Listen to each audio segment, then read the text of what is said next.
Perfect. Okay. So first of all, welcome everybody. I forgot that this was my thing to say hello. I am Rabbi Marcia Tilchin, and um, this is this opportunity to experience um, some of the richness of our Jewish musical tradition was kind of my brainchild, born out of a very special collegial relationship that I've been developing with Cantor Matt Austerklein. We went to the same institution to train to be Chazanim. He's much more skilled than I am, um, but um, but we've really enjoyed sharing and learning together. And when I started to understand the work that Matt was doing in Europe on his PhD and what he knew and what he saw, things that I've always longed to learn and see about, I said maybe we should try to see if we could create an opportunity to go and learn together on the other side of the pond, where the great cantorial tradition certainly was not started or honed in America. It really came from Europe and was morphed and was manifest in so many ways. So um, we got this idea to plan this trip, and ideas kept fomenting. We searched, and we asked around because we needed a tour coordinator. That's a whole art in of itself. And we were connected to Esther, who works for Israel Experts. Israel Experts leads tours in Israel, but also has a whole global division. And it happens that Esther herself was born in England. So there's a great, that seemed like a win-win. So that's what we're here to do is to sort of answer your questions, share opportunities and possibilities. And Matt's going to do a presentation, and then Esther's going to share a little bit, and then we're going to open it up to questions. I hope that works well for you. And I'll try to pipe in if I have anything valuable to share.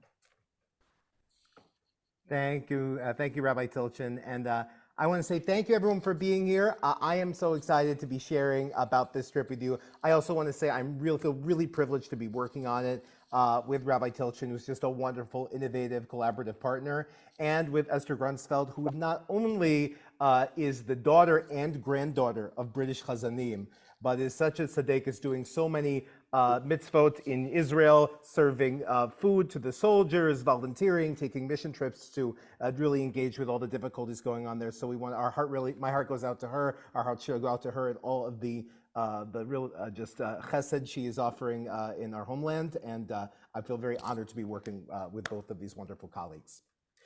I am going to give you a little walk through this trip, but before that, I'm going to show you something that no one has seen. This is a piece of Anglo-Jewish history that I don't think anybody has seen in the last century. It's possible the last 2 centuries, because it's at least 2 centuries old. And it's been sitting in the National Library of Israel. I just had it digitized. And this is just a wonderful little laser shot, just peer into the richness of the Anglo-Jewish tradition. Esther, I think you're going to find this interesting too. I'm going to share my screen with this particular item. This is the prayer for the royal family. It comes from a Siddur. It comes from a prayer book. This comes from a prayer book that was originally put together in about 1701 for the Great Synagogue in Duke's Place. This was the first Ashkenazi community formally to be established in Britain in 1690. Sephardic Jews had been let back into the country in 1655 through the work of Menashe ben Israel, who was a rabbi, and Oliver Cromwell. But Ashkenazi Jews sort of trickled back in. They were slightly poorer. They were a different culture than the Sephardic Jews. This comes from their prayer book, from their main community in Duke's Place. And one of the tours that we're going to do is going to be around that area where that Sephardi community used to be, or Ashkenazi community used to be. What we're looking at here is the prayer for the royal family, Hanoten Teshuvah, which is still said in England. And what do we have here? This will tell you around the time period that we're looking at. It says, all these nice things for our ruler. And then it says, Euer Sovereign Lord King George. So our sovereign Lord King George, this is English in Hebrew characters, but what has happened? What has happened is that George has been sort of blotted out because, has anyone seen The Madness of King George or know a little of their English history? Right, George III goes mad, and there's a change into what's called the Regency period in 1811 to 1812 to 1820. So we see that his name has been blotched out, and then we have Ihr Most Gracious Queen Charlotte. So that's Queen Charlotte, who is the queen during the Regency. And also here at the end, this is the most fun part. His Royal Highness, etched out, is George, Prince of Wales, or Wales. But George, Prince of Wales, has been erased here too. Why? Because the title of George, King George III's son, has changed during this period to the Prince Regent. And so we have His Royal Highness, the Prince Regent, written in English. And my favorite little bit is you can see right here at the bottom, there is a little segol under the, see a little 3 dots under the aleph there? So that they say it right. The Prince of Wales, the Princess of Wales, and the royal family. So instead of saying, if there was no segol there, no little extra dots there, they would say, und the royal family, and they would sound like Jews. Because the little dots are there, they can have a nice English accent. And it says, and the royal family. So you guys are the first people to see this document probably in 100 to 200 years. It's been sitting in the National Library where it was scanned. I don't even know what the original is. But it's just a wonderful peering into this rich history in which the English history that we know from growing up, from studying Western history, is so suffused with the life of Jews who were part of the British Empire, part of life in England. And that is really something we're going to explore quite richly together on this trip. So what I'm going to do is I have a PowerPoint for you. First of all, if you have any questions on that little source, you can ask them now. But I'm about to otherwise take you through a little PowerPoint with pictures of some of the things that we're going to do together on this trip. Sound good? All right, the eyes have it. All right, I'm going to share my screen like in the old country. And by the way, if you're new to the meeting, please put in where you're zooming in from, just so we can see this wide world of participants for this trip. All right, let me get my little PowerPoint, ye old PowerPoint together. Okay. Can everyone see? Very good. All right. And Marcia, if you'll handle the waiting room, that's great. Okay, so this is our tour. It's going to have a core part and then a pre-tour, sort of classic experiences of London tourism, a post-tour, which is a Shabbat in Liverpool, and then the core part of it, which will be based in 3 locations. I've kind of tried to mark them off here. You can see that in white, the pre-tour is going to be basically in London, doing some classic tourism of London. I'll show some pictures of what that's going to relate to. But we're going to be otherwise, over the course of our trip, in the London area, in Oxfordshire, and in Cambridge. Neil, did you have a question? No, I'm fine. You must Okay. not. Oh, Very good. You should mute otherwise. But I'm happy to hear your voice. Lots of my friends in Sarasota are here. Hi, Sarah. I'm driving down tomorrow. All right, very good. And Marcia, if there are questions in the chat, I can't see it very readily with my PowerPoint up. So if you can watch those, that would be great. Okay. So for our trip, we're going to be the core tour, which is going to be based mostly in London for the first half, and then we will go off into Oxfordshire and into and our trip in Cambridge. This is such a special tour in that we really get to go deep both with Anglo-Jewish music history, some libraries and locations that have just very, very deep sources and stories to tell. And also we're going to be really meeting real Jews, real people who live there and who are living and making Jewish life thrive in the UK. And then at the end, for the post-tour, you can see yellow up there, we're going to go up to the towards the northern part of England. We're going to be in those stars should be moved. Sorry, I don't know why it's off. It should be in Liverpool and in Leeds. Those were I must have adjusted the graphic, but we'll be up in those cities as well.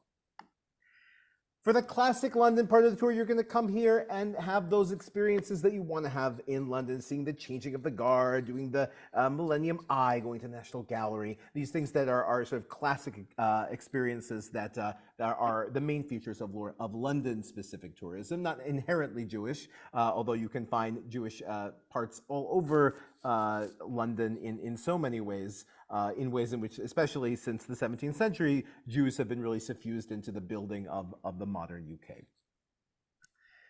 I'm really going to take you day by day on some of the things we're going to do. You can see Rabbi Jeremy Gordon of a New London Synagogue. He has graciously offered to host us as we come in for the day on the 19th, and to take us to the British Museum to show us some of the Jewish antiquities there, which are extensive.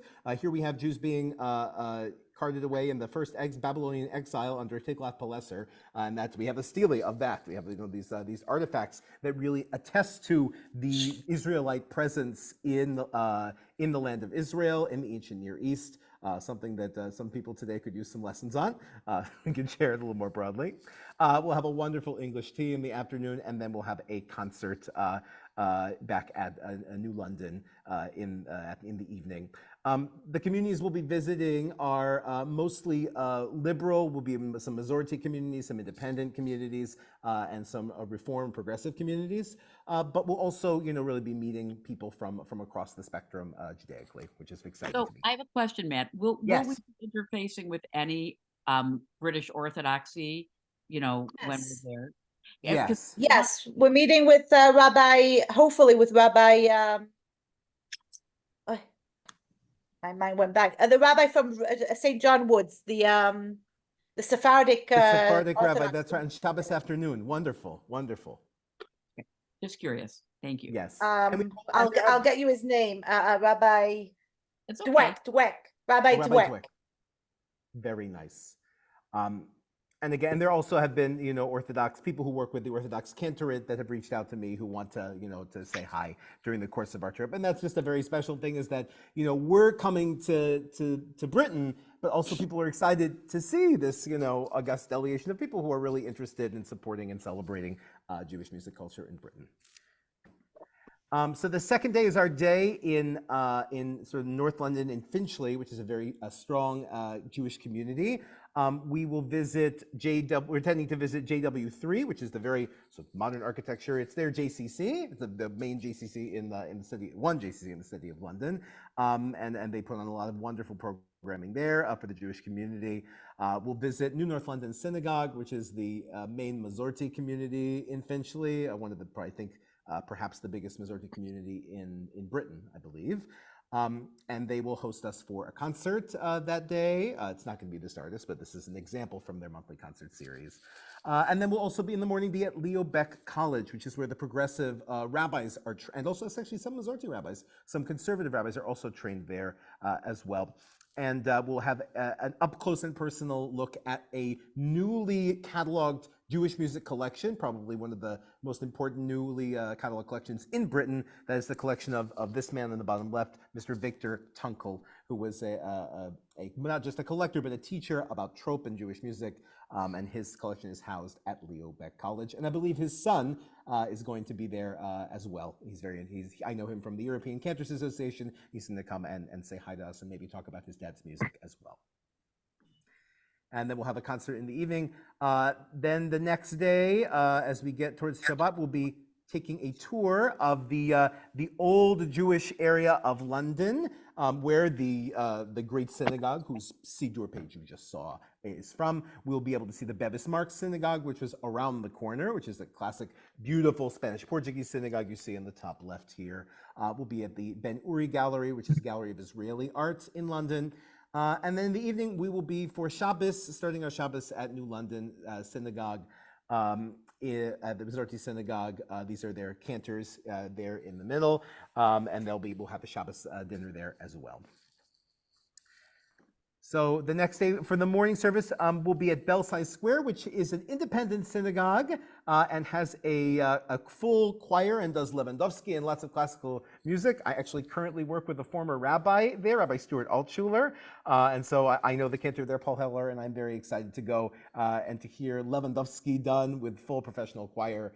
Really an experience of the German tradition that is quite unique and deeply felt in England. It's a very unique experience. And indeed, you know, the Lewandowski and the German tradition, you'll hear in a way in England that you don't hear in America because the German influence is so strong. So we'll be there in the morning. We'll see Kedahar, Rabbi Dweck during the day, and then there's an optional tour of the Freud Museum, which is just walking distance there in that area that we'll be staying. The next day, on Sunday, is a day of really beautiful spaces. We're planning to go to Hampton Court, which is where Henry VIII had his palace. But also Henry VIII in Jewish history is a quite important figure because he imported Jewish musicians to make his music the best it could be. He imported them from Venice. And so we'll really get an experience of where some of the earliest Jews, even before Jews were permitted to come back to England, where some of the earliest Jews were doing their work. And this is actually right around the time of the Merchant of Venice. These would have been the only Jews that Shakespeare might have known about. Allegedly, one of his, the dark lady of his sonnets was a woman named Amelia Lair, who was from a woodwind playing Sephardic family from Venice. So again, there's some very deep Jewish connections here at Hampton Court. We're hoping to make it to the theater, perhaps the Globe that evening, and earlier in the day to Westminster Abbey, which is where the King and Queen have their coronation, and which Rabbi Tilchin knows better than me, apparently was funded with a lot of Jewish support back in the Middle Ages before the Jews were expelled in 1290. So again, this will be just a day of beautiful spaces and beautiful stories to go with them. And then we should be having a concert in the evening as well, or some sort of performance.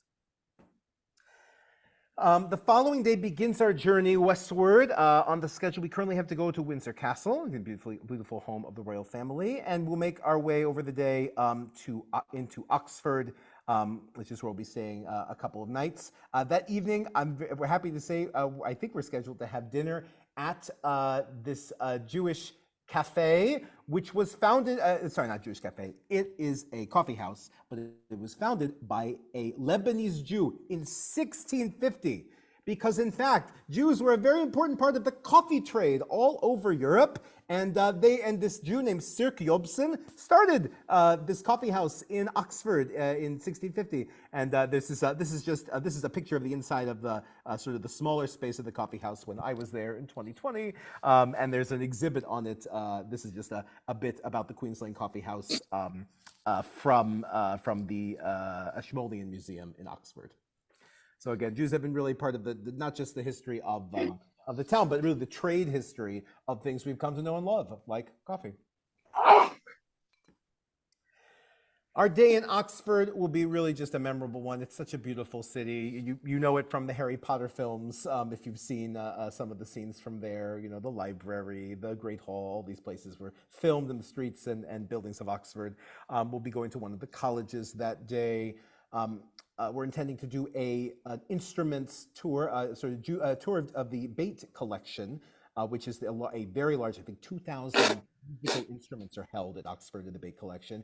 And we'll be going through some Jewish, I think I'll be giving a lecture with some Jewish iconography of what all of these antique instruments were used by Jews in the early modern period. You can get a sense, hopefully we can get someone there to play some of them. That's my goal. And then Oxford is just a wonderful city for music, for early music especially. There's, you know, this is where George Friedrich Handel played during his time in England. And this is just a picture of the Sheldonian, which is where many concerts in town happen. But it also is a place where the Oxford people graduate, where you graduate from when you graduate from Oxford University.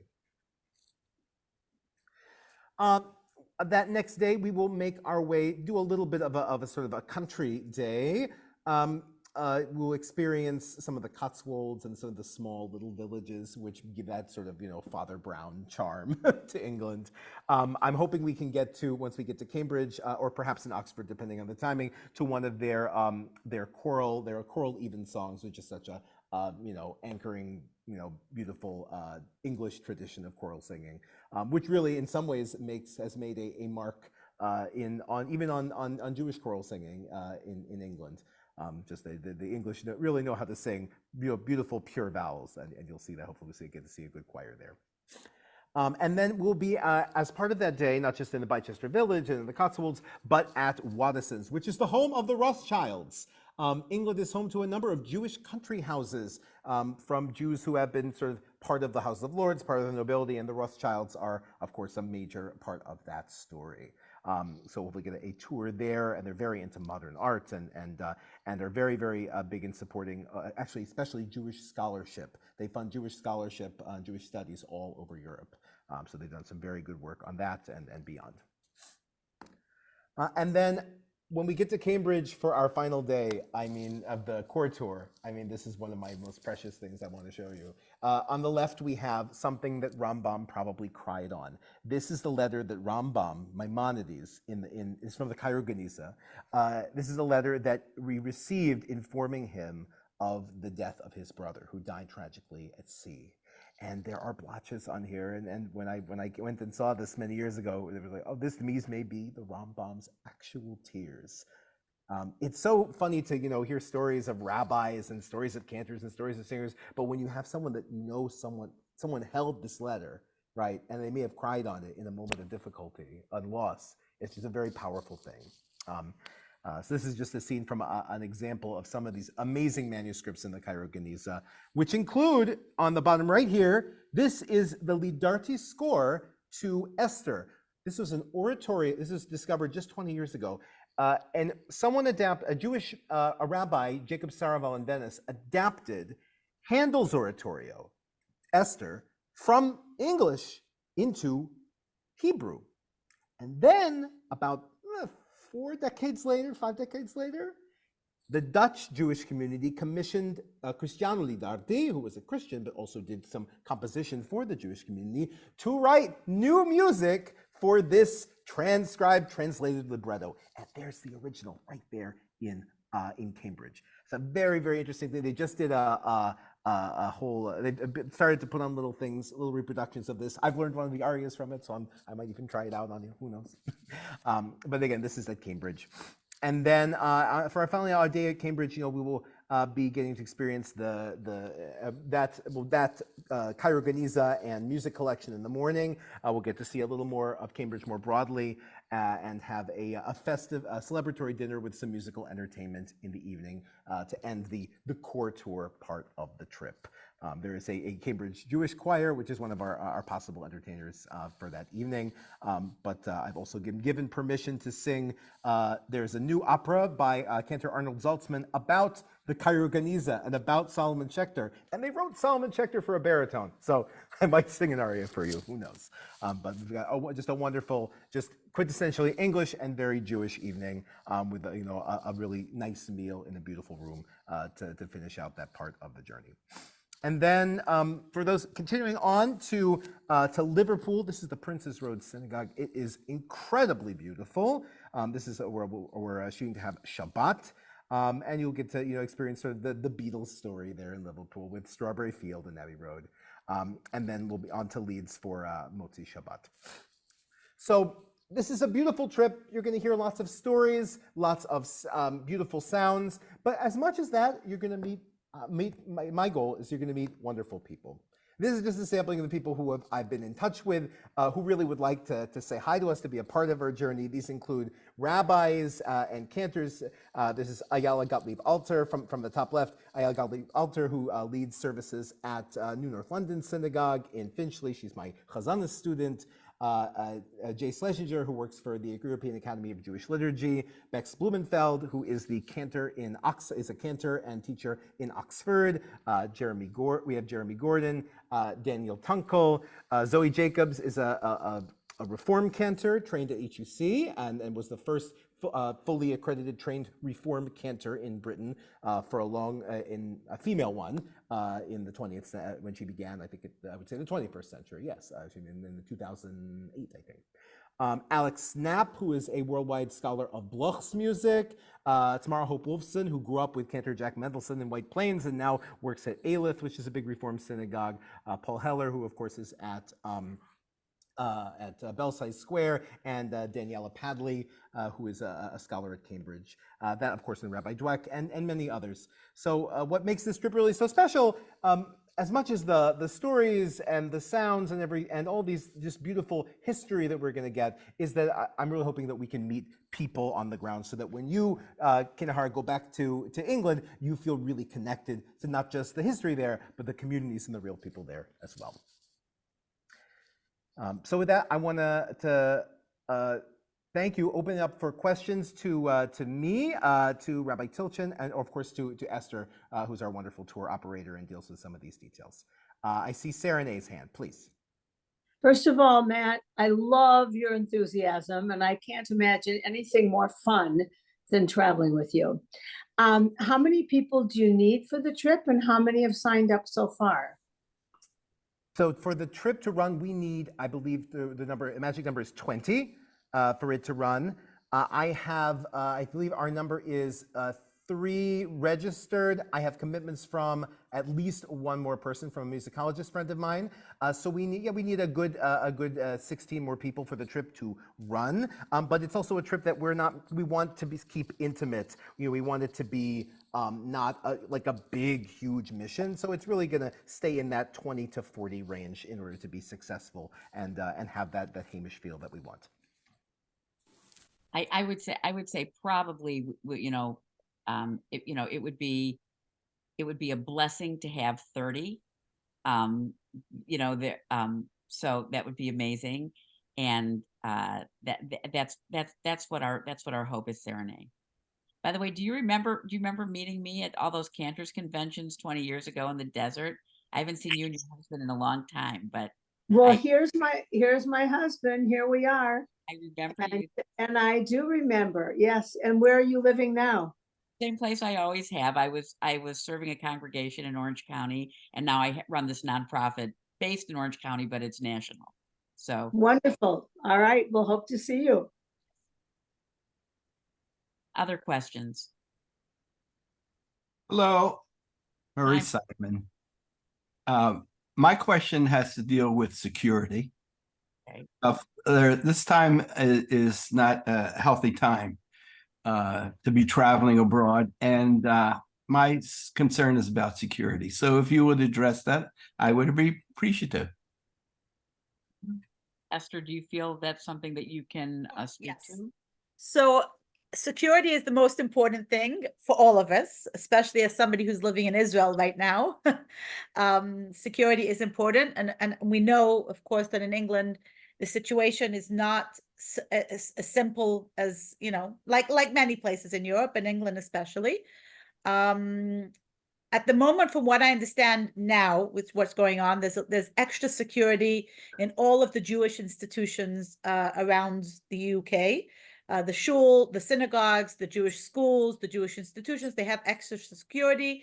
And so at least when we're in these institutions and visiting all of these Jewish places, we'll have the extra security needed in that time. I mean, what happens now is not necessarily what's going to be in June when we're there.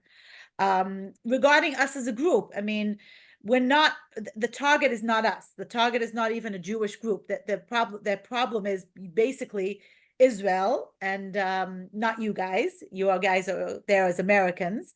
And so I don't think walking around as a group, most people in England, I was there actually not long ago, don't feel on the daily basis anything different. You have the demonstrations, you have the different things happening, but on a whole, it's not secure there. But again, we are in touch with the Israeli embassy, embassy there. We are in touch with all of the different people we need to be in touch with. And of course, if more security measures need to be taken into consideration, we will, because security is the utmost importance. I want to make sure you all have a great time and get home safely. I'll thank you, Esther. I want to jump in just so you know that I feel very blessed that we're working with. I mean, Esther has does a lot of work with missions right now in security situations in Israel. So she's very, very experienced in dealing with, minute to minute unfolding security situations. She's dealt with missions to the UAE and Arab countries. We have a really wonderful partner in her. And so she's going to keep us very, very informed, and I think we're really going to have a wonderful time. And the other thing I actually feel, especially in these times where we're feeling anxiety about Jewish life in various parts of the world, I feel like this is really it's a trip. It's a vacation experience. It's a cultural experience. But for me, it's also a little bit of a mission. Like I feel like we are going to be there not just to experience Anglo-Jewish life and celebrate it, but to be there with other Jews and to celebrate them and their communities. And so I feel that we should feel a chazaka, feel motivated and inspired in this as a mission as much as it is a really wonderful travel experience.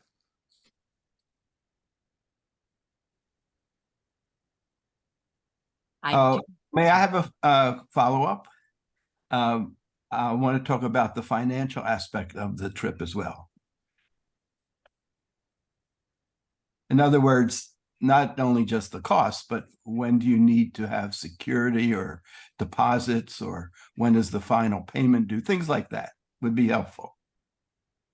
So the deposit is due upon registration, and that's going to also decide if the trip's going to happen or not. Like the second we know we have enough people registered for the trip who have paid the deposit, registered, paid the deposit, we know the trip's a go, that's great. But if we get to a situation that we have to put a deposit down, which is coming up soon, I mean, I keep postponing it and I keep pushing it up, but we're going to get to a situation that the hotels want a deposit, and I don't want to give them a deposit until I know the trip's happening. So that's why I really urge people who are planning on coming to register and pay the deposit so that we know that they're in, we know we can count on them. We know they're going to be part of the group, and we can use that deposit to help pay the deposit to the hotels. And then we will give you, I mean, we will work with you on the other payments, depending on what the hotel, like as whatever the hotel says I need the next payment, that's when I need to get the next payments from you guys, because that's what's gonna, then I can send a payment schedule of how we need to do it, so ahead of time, so you can have it and you'll see when's the next payment and of course the final payment. Matt can send it out to you. It'll probably be me who sends that out, but yeah. Rabbi Tilchin will send it out to you. Yes. But yeah, so once we decide this trip's a go, I mean, I can already we'll set to the hotels, okay, this trip is happening, that's booked that's, now I'm only holding space, but I haven't put down a deposit to book the hotel. And then I need to know from the hotel when I have to pay the next payment and the next payment. And according to those payments, I will send you a payment schedule. And so yes, go ahead, Stan. Well, to follow up, what is our window? That's what I'm really interested in knowing. We have to make a decision by when about joining the trip. So preferably, I would like in the next month to know if this trip is happening. Because that's when I have to give a final answer to the hotels, because I'm holding the rooms already. I've been holding them for a couple of months, and I keep postponing the deadline to give the deposit. Mainly I'm saying, this is a Jewish group. We want to wait and see what happens. There's a war in Israel. I've been giving him a lot of different excuses why I need to postpone the deadline, but I don't think that I'll be able to postpone it for more than another month. So by then I need to pay a down payment, and I need to know that we have enough people. So if we can have full registration, again, not full payment, just registration, that then we know that everybody's registered and paid within by the end of next month, then we know the trip's happening, and then we can go forward. So January 31, I think is what you're saying. I would just want to recommend that, sort of fish or cut bait by January 20th, because the big first deposits are due by the 31st, and And Right, I need to have all the money in and have it wired to the hotels in time. So yes, I would say I agree with you, Rabbi Tilchin. January 20th, we have to know if the trip is happening. So if And- we have 20 people registered by January 20th, we know the trip is happening. I can send in the deposit and we can go from there. And And then we can still register people Yeah. because then we know the trip is happening and we can continue having people register. Okay, Stan, you had a question, dear. Well, following up on the finances, what is the cost of the trip and what does it include? So, Okay. yep.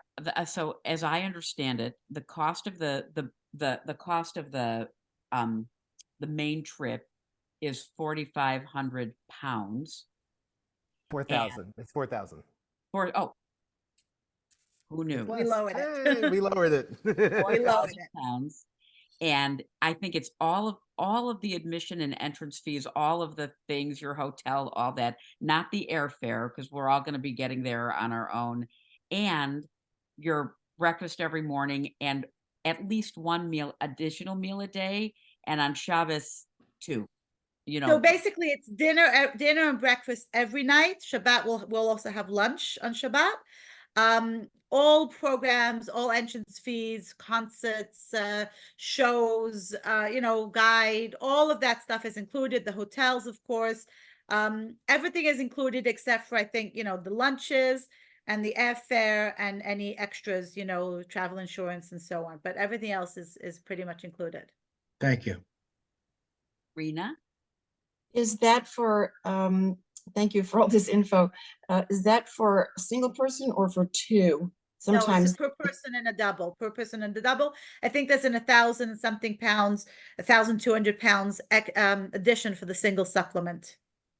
okay, so are these numbers are different? You said you modified the numbers, different from what first went out on your email when we clicked onto the information about the cost? No, Is it- it's in the link that you got. Those are the numbers. The numbers in the link are correct. Okay, so you stuck Because with the that. numbers we discussed, Rabbi Tilchin and us at the beginning were higher. So Rabbi Tilchin still had that in her head. And then we Oh. worked on lowering the price. And what's in the link, the registration link, that's the updated prices, the lower ones. I'm sorry, Rena. I didn't know, Rena. I knew we had worked on lowering it, but I didn't have. Yeah, no problem. I just want to clarify for everybody and myself. Thank you. Further clarification, it's in pounds. What is the equivalency to the dollar? So the equivalency to the dollar will be as per when the payment is done. So you're going to be paying in dollars, not in pounds. So if you go into the link, now the payment for the deposit is in dollars. But I can't give you the rate in dollars, a final rate, because the dollar pound could change between now and June. So it will, when you go onto the website to make them each payment, the payment will be in dollars and not in pounds. So you'll know how much it is in dollars. And to give you a sense, I believe that when I last did it, and it may have gone up $1 or $2 here and there, or gone down. I think it was for 4,000 pounds per person. I think that's about 4,880 or 4,900 in US dollars. Yeah, I just looked it up. The exchange rate is 1.27, Mhm. which comes out to a shade over That's what it's for here. 5,000. Just shade over. Yeah, so five. it's about Again, this is up and $5,000. down. My wife Hope just looked at Canadian dollars and it's about $6,700. The US Canadian and US dollars. dollars. Canadian. Canadian. Monopoly money. So yeah, it's about $5,000. And again, it could change because it could become a better price or worse, depending on if there's a change with the pound dollar. But hopefully there shouldn't be too much changes. Yeah. And I wanna- again, the payment will be in dollars, not in pounds. And when you go and click on the link to make the payment, you'll have the amount in dollars, not in pounds. It was, I only want to add, it was really important, to us to get this down to, and certainly, $5,000 per person is nothing to shake your head at. It's a serious investment. But it's also, we wanted it to be in the same ballpark, at least, as other, musical mission trips that, for example, the Cantors Assembly or the ECC have taken, which have also been, $49.95 or something, a shade over $5,000, something around there. England is much more expensive than some of the places that the CA and the ACC have gone, but we've really worked hard together to make this as affordable as possible for this. Will be a very, musically rich and also relationally deep experience. What's the down payment? Deposit. $500. Well, 500. Oh, I thought it was 650. Did I misread?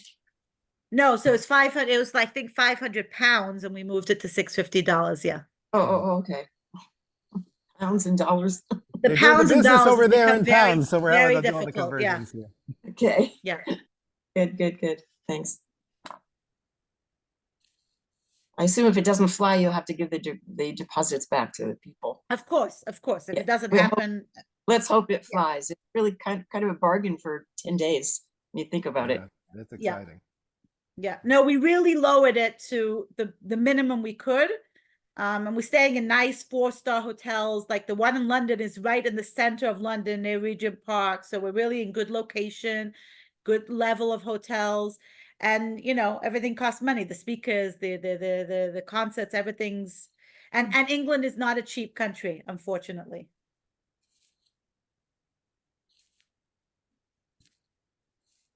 Susan? So, Esther, I signed up, but I couldn't seem to make the payment. So, if you can get in touch with me, Sure. So if you can help me.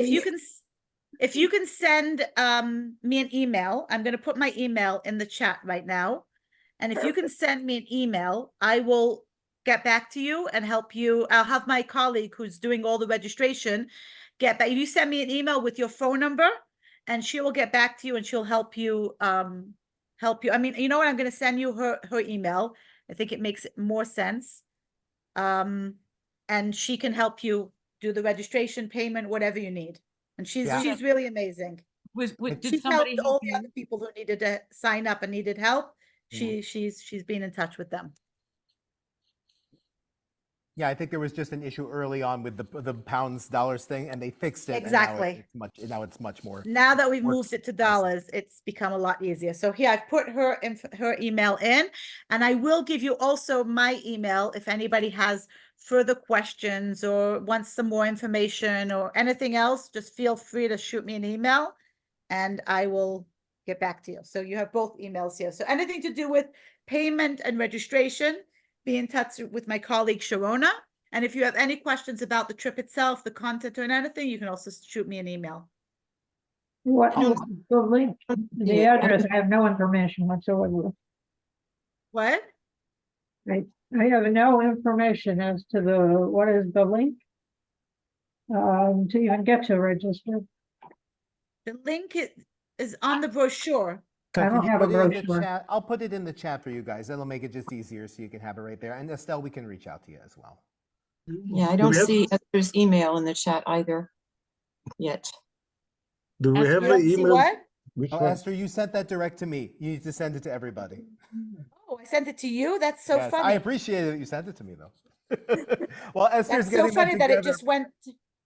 Yeah, That's that's so it's. I sent you a in the message. chat. Is it- I just is- want to add one thing about, just so you know about England and cantorial history, that in America, I didn't really know this until I started hanging out with European cantors, that so much of, there is a huge, not only cantorial culture there, but a lot of the great chazanim, like the Kusevitskis and Moshe Oisher, people like this, they passed through England, and then they were living and working there, and until before they came and made it big in America. The David Kusevitsky was there for a while in England, but unfortunately the English, they had a cap on salaries. You could only make so much. The great Abe Lubin, Mordecai. my friend, was a similar thing. was. He came to America. Mordecai Hirschman's brother, Bernard Hirschman, was a chazan in England. Very good, very good. And Simcha Kusevitsky, actually, who was I think it's my favorite Kusevitsky, if I can say. Please don't hold it against me. Please come on the trip still if Simcha Kusevitsky is my favorite. But Simcha was in the Remember that piece of paper I showed you in the beginning, that Hanotin Yeshua, that prayer from the Great Synagogue. The Great Synagogue was bombed during the Blitz in the early 40s. And who was the cantor of the Great Synagogue at that time? It was Simcha Kusevitsky. And there are pictures of him going into the fire and going, and trying to help and really do some emergency work at that difficult time.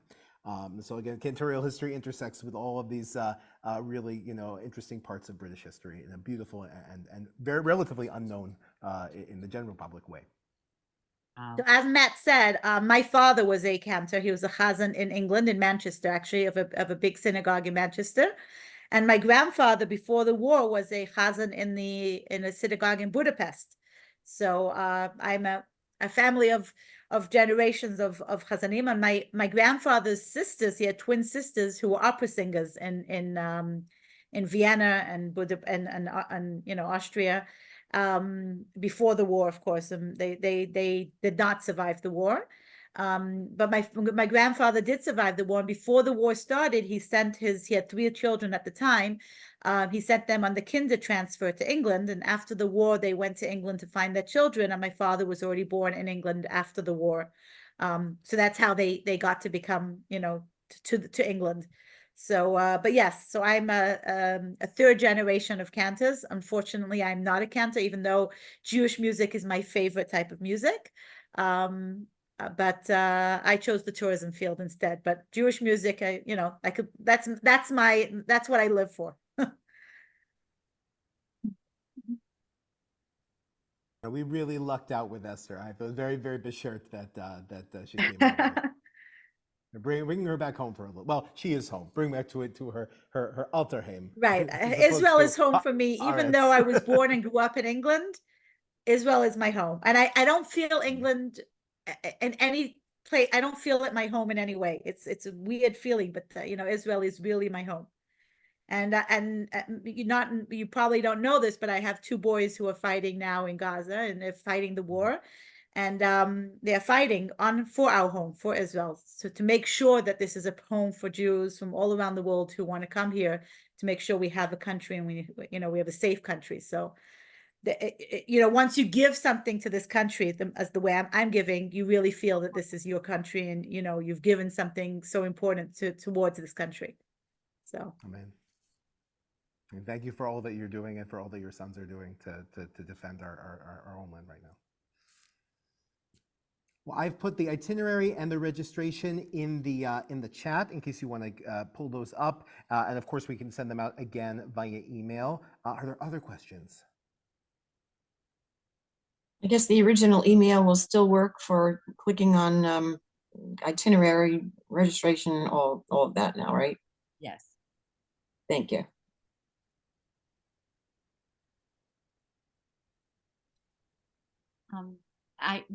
Just so you know, we've recorded this session, and if you have friends, siblings, people who you think might find this meaningful, it is distinctive. It's not sort of your average trip to England. I mean, although I think we're going to really get a flavor for the country, but I hope you'll share that with them, and we're going to send everybody who registered today a copy of this Zoom recording, and please feel free to share it with others if you think that might find it interesting.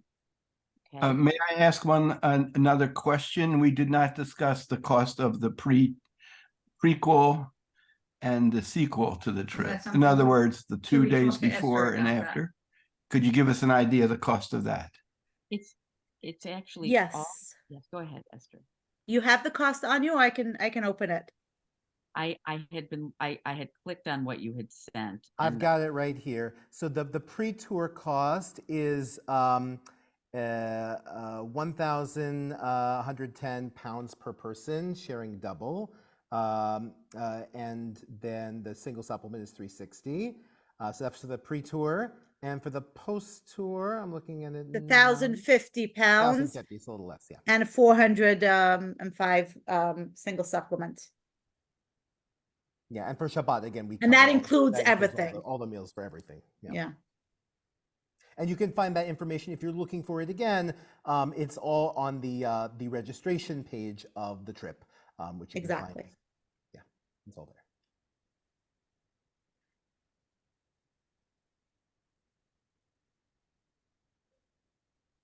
I want to say thank you to everybody for coming, and Matt for that gorgeous presentation. I have a feeling we're probably going to do another one of these in mid-January.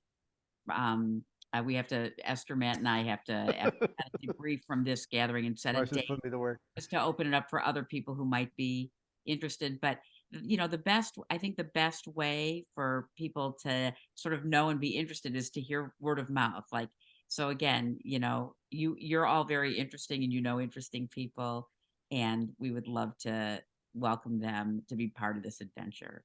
So, and I'm so Your passion really shows. I mean, it's just, I was listening and I was looking at your passion. I was like, I want to go on that trip. Like his passion, his excitement, his love for this, it's just unbelievable. Well, thank you. I mean, I can tell you that some of the, the history, Anglo-Jewish history, and especially Anglo-Jewish music history, is really not just incredibly rich, but new scholarship is being done on it right now. And so I feel really excited. I mean, actually, right now I'm working on an article to be published in June. By the time it will be published, or submitted at least by the time we go, on the Ashkenazi community from 1690 to 1740. There's so little on it. And again, this is a period of Handel in England, right? This is a period of incredible change. I actually just wrote an article about William and Mary, which is the name of the school I went to for undergraduate, but who actually were the sovereigns of England at the time when the Ashkenazi community was really establishing itself. So there's a lot to be excited about, both in terms of culture, past and present, but also especially for the people on the ground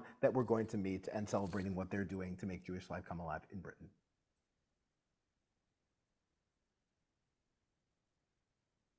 All right, thank you, everybody. I'm going to put my email in the chat in case you have any specific questions for me. Oh, is that a buy or is that a question? That's a buy. That's a shalom lehitraot. And I'll Shalom see you lehitraot. soon. We'll see you this Yes, forward to Stan, seeing you Murray, all I'll in see England. you guys in 2 days. And for many of you in England, of course. All right, bye, everybody. Thanks so much. Bye-bye. See you all in England. See you all in England.